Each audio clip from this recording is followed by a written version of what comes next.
田徑世界巡迴賽爆冷門，兼職選手改寫草根神話。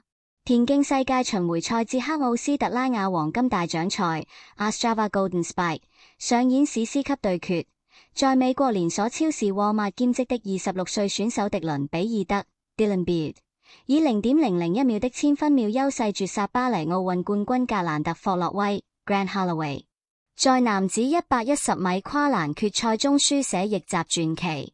追夢之路，從寄宿姑姑家到自駕奔波的流浪訓練。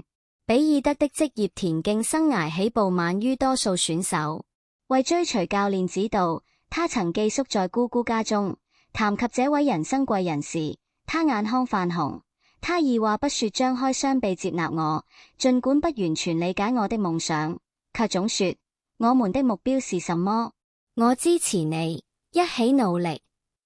如果沒有他，就沒有今天的我。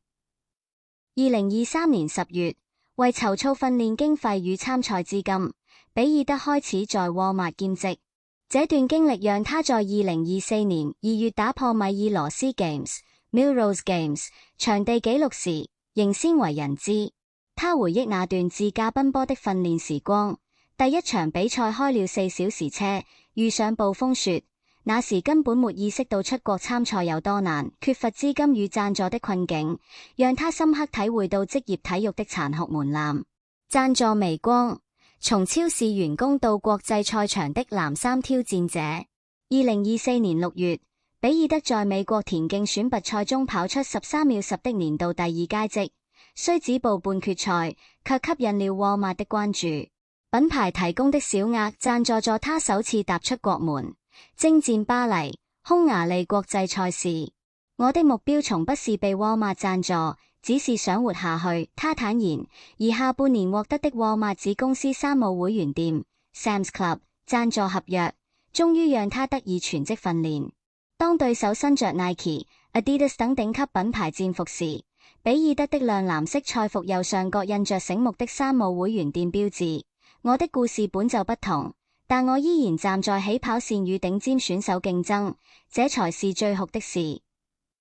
賽場宣言，讓對手因我而警惕的逆襲者哲學。我的職業生涯從25歲才開始，必須抓住這幾年。擊敗奧運冠軍後，比爾德仍保持清醒。我還沒入選過國家隊，沒拿過獎牌，仍在學習積累。但我的目標是成為讓對手警惕的存在。他們看到我就會想，再不專注就會被這家伙打敗。這不是別人給的，是我自己爭來的。從收銀機前的汗水到賽道上的風速，這位最速超市員工用逆襲證明，沒有人天生屬於起跑線，站上賽場的資格，從來靠自己一步一步爭取。